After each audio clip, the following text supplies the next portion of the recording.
It's a great honour to be included. You know, it's a big deal for both of us. Yeah, really. It is. Yeah, I mean, it's nice to. We got off the plane last night, and it's nice to be coming in for that. And the movie really has taken on a life of its own, and to be acknowledged by the Baftas, nominated, and actually we've won one already. So one down, two to go. Yeah, there you go. It's been a while, hasn't it? I suppose since you've been in the awards buzz scene. I mean, can you remember the last time you were at an awards show, winning an award for music, or? Quite recently, wasn't it? It was the National. We were at National Film Awards. We entered. We got official selection from the London Film Festival, and so we've been doing some really great things. So it's been really an amazing thing. BBC Radio Music Award we won, so that was nice. Moment of the year. Moment of the year. It's been fun. And then in the States, Fantastic Fest, which was a great honour to be best documentary. And it really is. I mean, it's just a really beautiful thing. I mean. It's a journey, isn't it? And and frankly, I wouldn't want it to be any other way. It is about the journey, not the destination. So there we go, another analogy, but but it's I feel so self-conscious now, like actually speaking in analogies. Or I do the same. It's part of it. But said with love, all the reactions now. I mean, it's all people are reacting with real love, aren't they? I think we gave away complete edit rights to Fullwell. And we were adamant that we didn't want it to be a promo piece. Everything's so polished these days and so corporate. We just wanted, but we know very firsthand. We know that the entertainment industry is very tumultuous, and we were just like we wanted that warts and all. And also with the reality shows that are out there, they're kind of a long way from reality. They're scripted and they're kind of situations are put in place, and like I said, my brother and I were like, hey, if we're going to do a documentary, certainly a feature-length film, let's commit to candour, and that's what we did. It's a brave thing to do, though, isn't it? Because you programme makers, you don't ever quite know what the agenda is. Let's be honest. There's always an agenda, but I think if you live in a world of authenticity and truth of where we were as people at that point in time, you can only do that. You can only be authentic. And also, more. I think when if you are true to yourself. You don't have to remember the lies. It's like you have just be yourself and say how you feel at that moment, and then you can. I personally can live with everything in the film. There are moments that are definitely hard to watch. It's mainly when we're fighting, but because we're such private, I think we're notoriously private people. We moved to America to continue our careers, but to be that candid and that vulnerable on film, you're being exposed in a way that I think it's important, because it does humanise, whether Matt and I as a band or any celebrity.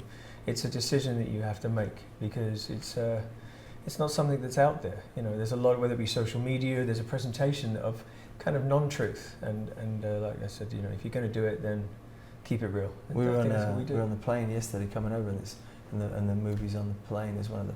So again, you're sitting there, knowing that people are having a glimpse at your life while you're sitting in the aircraft. In the airplane. So there's a lot of scenarios where you just feel like, oh, all right, here we go. So again, the movie goes out on the BBC and we did so very well, and released in America in 2 weeks, right? Yeah, we're releasing in America in 2 weeks, but to know that it keeps having another kind of version of life, and just to be on all the planes across the world is quite. Another thing, people are getting off planes, And you're doing another one? Yes, we are. Yeah, we're talking to some of the best production houses in the world at the moment. We have a meeting today in regards to that, and he's going to make another movie, hopefully something special. And will this be about your forthcoming dates, Brixton and perhaps further? I think people assume that the movie, that's it, everything's kumbaya and everything. We are much closer, but we still have to learn each other's creative language. Luke's been in film for 25 years. I haven't left the studio or the stage since the band split, and so we still have to learn each other's creative language. It's going to be a difficult thing, and we are still in the process of learning about each other's ebb and flow of each other's creative language. So. What it did do, the film, was it allowed us to build bridges, of course, but then also put great stock and value in the love we have for each other and the friendship we have. So if there is that kind of tense moment now, I think we take a second, don't we? Yeah, we take a second. We don't want to jeopardize the love and the friendship, because we hang out socially a lot more now. And I'll pop to Matt, see a show in Vegas at the Mirage, and sounds like a plug, but I do. And then it gives me an excuse to drink some tequila and watch my brother do his thing. So we've really become brothers again, and so the film was wonderful. But like Matt said, there's a creative process next. I will say as well, I knew how much pain I was in about the loss of my mother and the loss of my sister, and our sister was killed by a drunk driver, and 3 people died that day, and I knew how much pain I was in about my own mother. But to see my brother's pain in the movie, remember I didn't see that, and Luke didn't see my side of the interview, and to see that pain within him, and realise it was mirroring my pain, it made me only want to discover my brother more. And as well, that's one of the things that has kind of impacted the viewer. Many people have said to us, it was a moment of catharsis for us. Like, we would see your suffering and your pain about your sister, your mother, and there would be tears for them, but it would be a cathartic thing. And I think what happens then when you meet people who have had that experience. So many people have had that experience. It's true, but it's very bonding. Like, we will meet people in the street every day when we're here, especially, and hugs and almost like just a unifying energy, which is just beautiful. I think that was the thing about the film, wasn't it? That we travelled with, we laughed, whatever, but there were moments that. Like I say, it's a unifying energy, and I think we all need it. We're being encouraged to be afraid of each other, and there's distances in social media and all this crazy stuff. But there was a load of truth in it. People, that's the common thread, is that people go, I felt like our family wasn't as crazy. When we saw you, we knew you guys were as crazy as us, and you'd lost as much as us, and it's been a very, very, as Luke say, a very bonding experience for us, and it's gone way beyond music. The movie is way beyond music. It's about siblings and the struggles, and the family and the struggles, and loss and gain, and it's a very it's still hard for us to watch the film, but. How many times have you seen it? I've seen it 3 times. Is that 3 aeroplane trips? Yeah. I was. It was funny because I tried to skip past it really quickly, so if anyone was watching it, they think I was the chicken at my. I did the same thing actually. I was looking through. You look through the movies on. Yeah. I was like, there's that movie. Narcissistic You don't want people admiration. to think, they're looking at themselves. Yeah, exactly. If you do another documentary, do you think you'd be more guarded?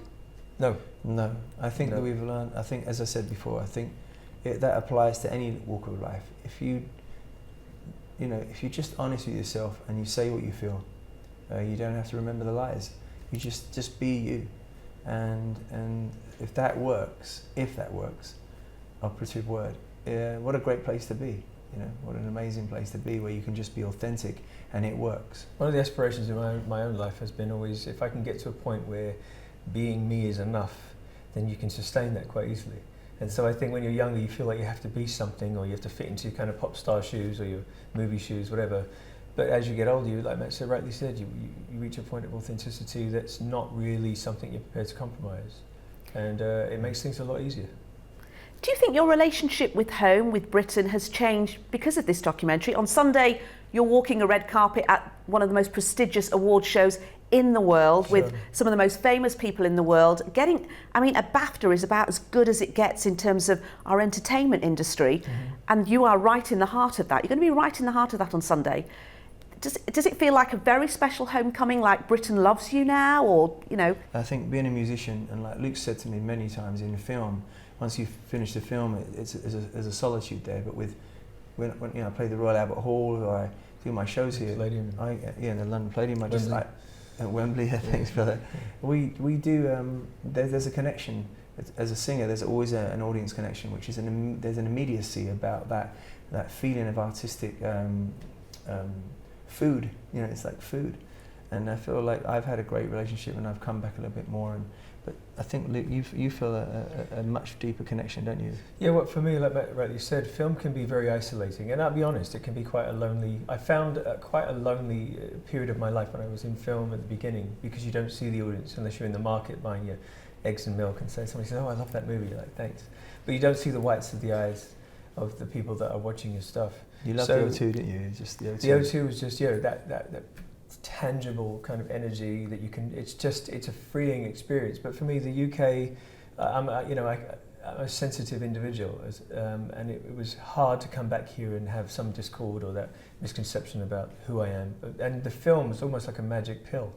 And of all generations now, I walk the streets, and it is something I actually look forward and an excitement about coming back to the UK now. So I never thought it would happen, but it's a joy being here. Because we really did have to leave Britain to pursue our artistic cravings and our need to know who we were as men and as artists, and we both, honestly, I'm very proud that we both gone to a completely different country and arguably one of the hardest countries to break, and we have bona fide established careers in America, and we went there because we weren't going to allow, respectfully, Britain to tell us we couldn't continue to be artists, but we went, and now we can come back, and I think that 32 years in the business shows that we don't plan on quitting. You don't put up with this now, but thankfully there's a lot more love out there for sure. Right now, certainly over the past couple of years in the UK, there's an analysis of the price of fame, and I think this is something that comes over very well in the film. You know, it's not all, you know, A-list and happiness, and you know, it's a very mixed bag, isn't it? And we've had situations in the past couple of years where, you know, we're really into our reality TV here, as you know, and people are thrust into the public eye. They literally get their 15 minutes and then they are forgotten.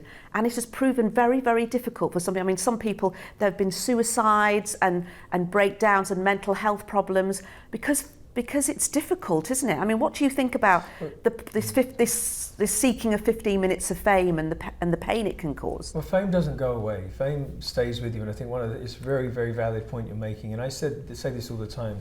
I think there's a need for us to embrace compassion in our society globally. I think is more important, but also to understand, you know, people don't always know what they're getting into, and they're somewhat they're used, they're fodder. And also for that me and my brother actually, you know, we pursued a career, and it is a career. So if you're aiming to be famous, as you said, 15 minutes of fame, and those shows literally give you 15 minutes of fame. It's a very difficult world to be shown a slice of it, and then next person's on that show and integrate back into anonymity. I have a dear friend that actually travelled with us, my best friend actually, and he travelled with us when we were in the band at the very beginning, and he was telling me recently that he had a real problem.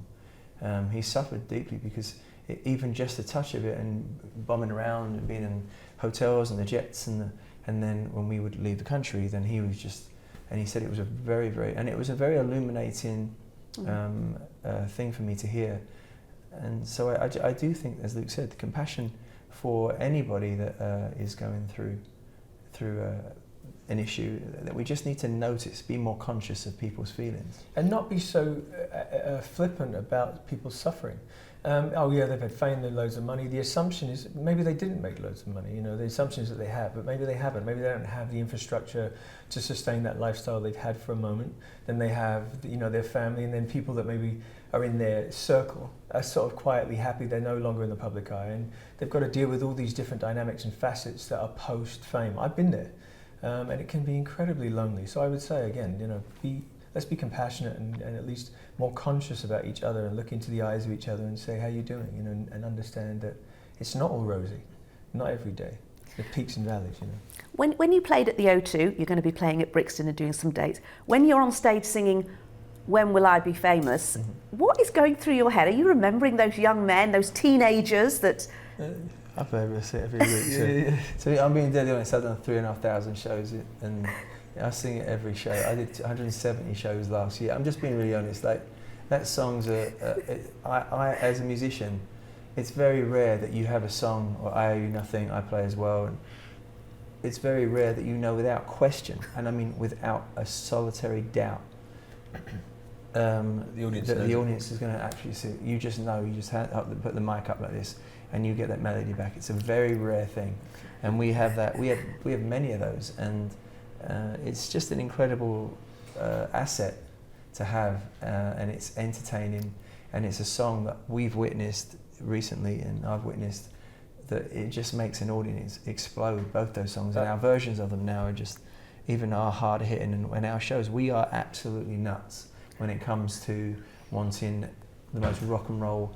Anything we can have that makes the audience go, oh my God, we want it. So you always used to dive around anyway, didn't you? The energy was unbelievable. So when you start playing a song like that for from my experience, which is a lot more limited recently than say Matt's, of course, but I'm aware that when that song starts, you really can feel the energy and the awareness of it. Yeah. It's like it's a pop hit, you know, internationally. And so when that kicks in, I was very aware of the energy and the electricity in the audience. It was an amazing experience for me. Yeah, so it's a fun thing. I mean, and again, like it's an evolution as well. Musically, we don't play the same version, and we incorporate my brother's taste and my taste. Brilliant. You know, I'm a soul boy, he's into rock, and so it's a fusion.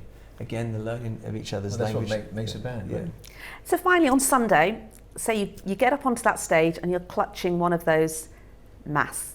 What will that mean to the both of you? I think, you know, I've said this before. We had to lose a great deal. We had to lose my dear mother, and as I said, our sister was murdered, and we had to lose a great deal. We were estranged. We had to not as estranged as people think. I mean, we still loved each other, and we still spoke, and then there was obviously a lot of joy, and there's been incredible experiences. This country has truly taken us under its wing way before this BAFTA as well. But to be acknowledged by the Baftas is a moment for me where I can. There's obviously one person I would love to be there, but I personally, I think I'll be. If we are lucky enough to ever hold that, I'll be holding it out for my mum.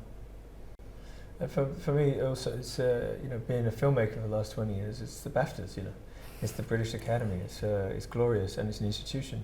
I think it will be wonderful to be associated with something that's been validated like that, and like Matt said, you know, I'll be doing the same. If we are lucky enough to hold that award, it will be for our mum.